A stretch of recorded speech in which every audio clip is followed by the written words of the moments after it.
Iya, dan memang ya benar tadi mana nih ya, sekolah tuh jangan abai lagi gitu ya kan, hal sekecil apapun yang harus diperhatikan detail gitu. Kenapa nih anak seperti ini, kenapa ini anak murung gitu.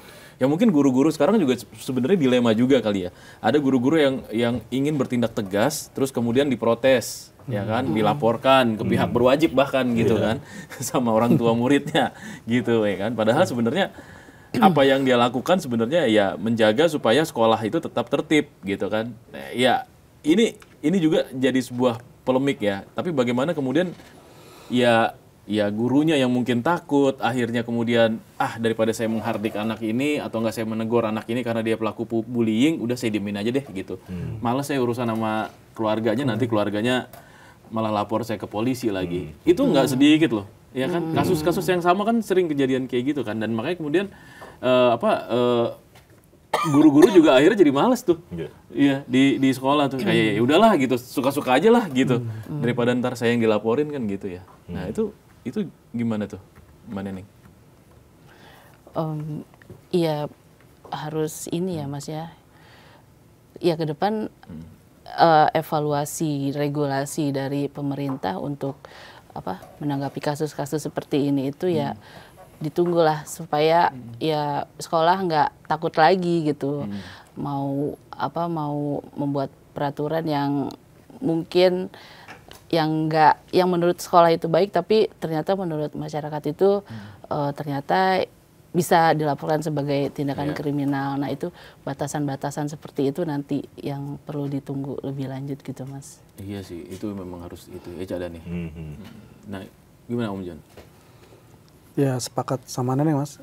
Jadi mungkin pihak sekolah harus sering interaksi sama orang tua kali ya. Jadi ngobrol ya, biar ngobrol ya. Duduk bareng. Itu tuh benar. Jadi tahu gimana. Orang tua sekarang sibuk kayaknya. Ya itu dia.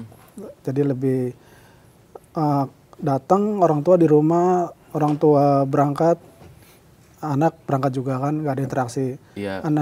Orang tua pulang, anak udah tidur gitu kan, jadi nggak ada interaksi. Ya gitu.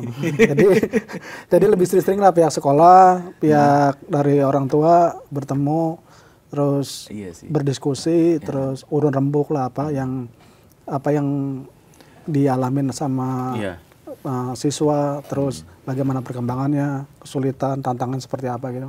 Nah ini bagus juga sih ya, maksudnya ini usulan yang bagus nih Mas Joni, karena kita melihat bahwa sekarang kayak kecenderungannya orang tua dan guru itu musuhan gitu. Apa yang dibikin kesalahan dari guru, orang tua laporin kan gitu. Padahal sebenarnya ya nggak perlu laporin dulu lah gitu, ya kan, duduk bareng aja dulu gitu, duduk bareng dan anggap itu menjadi partner, ya kan, untuk mendidik anak gitu. Nah ini yang belum banyak terjadi nih gitu, menjadi partner untuk mengembangkan anak supaya belajar terus kemudian tertarik dengan minatnya gitu kan. Ini anak ini kan katanya pinter. Nah kalau misalnya bisa diarahkan ke teknologi gadget gitu kan ya, apa enggak dia menjadi seorang inventor atau pencipta gitu kan, untuk menciptakan apa yang menarik gitu, gadget apa yang kemudian dia bisa kembangkan, atau misalnya dia belajar programming, dia belajar coding atau apa gitu kan, daripada belajar bikin bom kan, gitu.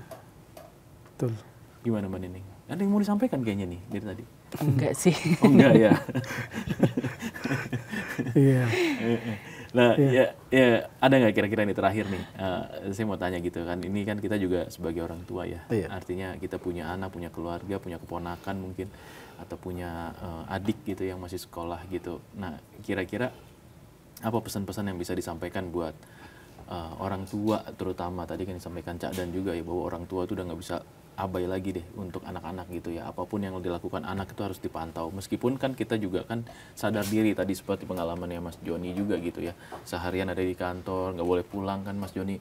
Nah terus kemudian kapan waktunya untuk nengokin anaknya, kapan waktunya untuk catch up sama anaknya, nah itu kan jadi PR ya. Nah itu kira-kira gimana Cak Dan? Mulai dari Cak Dan dulu lah, kira-kira apa yang mau disampaikan kira-kira?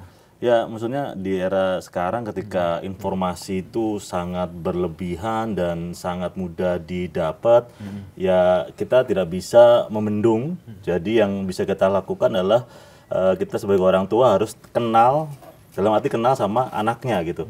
Jadi kenal itu maksudnya ada masalah apa dia tahu, terus apa aja yang dia lakukan orang tua juga tahu, dan semua aktivitas digitalnya juga terpantau. Jangan sampai ada yang disembunyikan. Ini nggak melulu soal kekerasan, tapi juga masalah pornografi dan lain-lain. Karena anak-anak sangat mudah sekali untuk mendapatkan pornografi dari handphonenya doang gitu. Jadi nggak perlu apa-apa lagi, cuman pakai Opera doang. Udah di Opera itu ada VPN-nya, tinggal buka situs sudah langsung kebuka gitu. Jadi semudah itu. Jadi kita sebagai orang tua nggak bisa kayak ngelarang nggak bisa. Tapi yang bisa kita lakukan adalah ya menyadarkan sama anak kita bahwa ini jangan dilihat, yang ini nggak boleh dilihat karena impact-nya kan seperti itu. Jadi yang kita lakukan tidak melarang tapi memberi pengertian supaya anaknya sendiri tidak melakukan. Itu sih lebih ke arah sana gitu. Dan tadi kayak game online, apakah game-game PUBG dan juga Fortnite ataupun yang lain-lain itu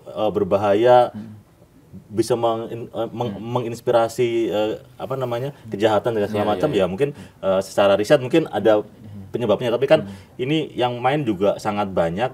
Kalau aku ngelihatnya ini juga dikompetisikan juga sebenarnya gitu, ada turnamennya juga gitu.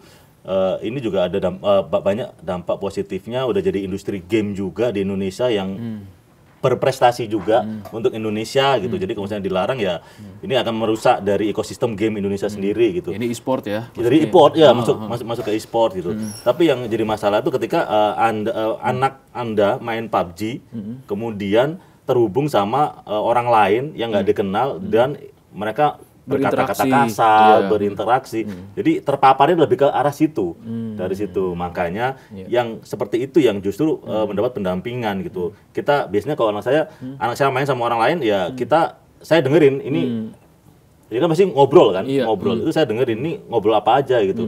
Kalau udah ada kata-kata kasar segala macam udah keluar aja dari situ gitu. Jadi ya emang kita sekarang di era seperti ini jadi orang tua tidak bisa diam-diam saja. Kita tetap harus aktif memantau semua yang ada di sini. Intinya tadi saya udah kasih tahu semua yang ada di sini di handphone anaknya. Kalau memang udah concern dikasih handphone, artinya semuanya juga harus tahu apa isinya. Jadi privasi ntar dulu deh. Kita ngomongin dunia barat, kita mendingan daripada ngomongin privasi dan lain-lain, kita mendingan anak kita selamat dulu deh. Iya, benar. Untuk zaman sekarang ya, karena masyarakat Indonesia masih belum sedewasa itu dalam menghadapi informasi dan juga segala macam tantangan di dunia digital. Kalau saya seperti itu. Mana nih? Iya, sepakat sih orang tua ya sekarang udah nggak bisa lagi abai terhadap game online juga internet gitu. Ya meski memang mungkin kedua orang tua sibuk bekerja tapi ya bisa lah sisihkan waktu 1 jam 2 jam untuk nanya hari-hari anaknya seperti apa. Terus kalau memang suka main ya main bareng kan nggak seharian juga nggak seharian juga kan. Di weekend misalnya gitu ya. Weekend juga bisa, tapi juga mungkin bisa diterapkan ke si anak untuk pembatasan itu juga ya, durasi main gadgetnya itu seperti apa ya supaya nggak kebablasan juga sih. Ya selain itu juga dari sisi orang tua, dari sisi sekolah ya kita harapnya sekolah tuh sebagai sekolah aman tuh bisa terwujud gitu loh Mas. Soalnya kan guru kan kayak orang tua kedua bagi anak ya. Betul. Anak kita titipkan ke guru dan sekolah ya ibaratnya pengennya jadi anak yang berhasil, yang cerdas, yang anaknya baik seperti itu. Ya harus lintas sistem lah seperti untuk menghadapi tantangan digital kayak sekarang ini. Iya, betul. Menarik sih. Mas Joni? Kalau dari saya mungkin dari sisi yang lain Mas ya, dari sisi penegakan hukumnya. Jadi pihak kepolisian harus lebih masif melakukan patroli cyber. Jadi teknologi atau web media-media mana ini harus diwaspadai dari luar ataupun dari dalam sendiri. Nah itu yang harus diproteksi supaya tidak menyebar atau menjadi inspirasi bagi pelajar atau remaja berbuat yang lebih nekat lagi gitu Mas. Itu menarik tuh. Betul. Iya. Itu. Jadi ada polisi cyber ya. Betul. Yang harus benar-benar bisa mengawasi dan memblok kalau misalnya ada situs-situs yang berbahaya untuk dikunjungi oleh anak-anak remaja. Nah, ini kalau saya rangkum ya sedikit memang kasus SMA Negeri 72 yang terjadi pemboman yang terjadi di situ ini memang bukan hanya sekedar kasus kriminal biasa nih Sobat Sindu.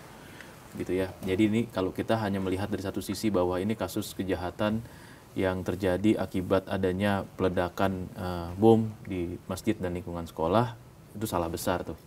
Padahal sebenarnya kasus ini adalah kasus yang sangat kompleks. Ya, salah satunya melibatkan banyak pihak. Yang tadi kita udah bahas di sini ya, berempat ya. Ada dari pihak sekolah yang harus membuat sekolah aman, di mana anak-anak yang memang ada kecenderungan-kecenderungan tertentu, anak yang punya resiko-resiko besar untuk terpapar dengan dunia-dunia yang salah, terus kemudian anak yang juga punya resiko untuk menjadi korban bullying, dan anak yang resiko juga menjadi pelaku bullying, itu harus segera diambil tindakan, harus segera dicermati, diamati, diperhatikan, dan buat lingkungan sekolah yang aman dan nyaman. Betul ya, Mbak Neneng ya.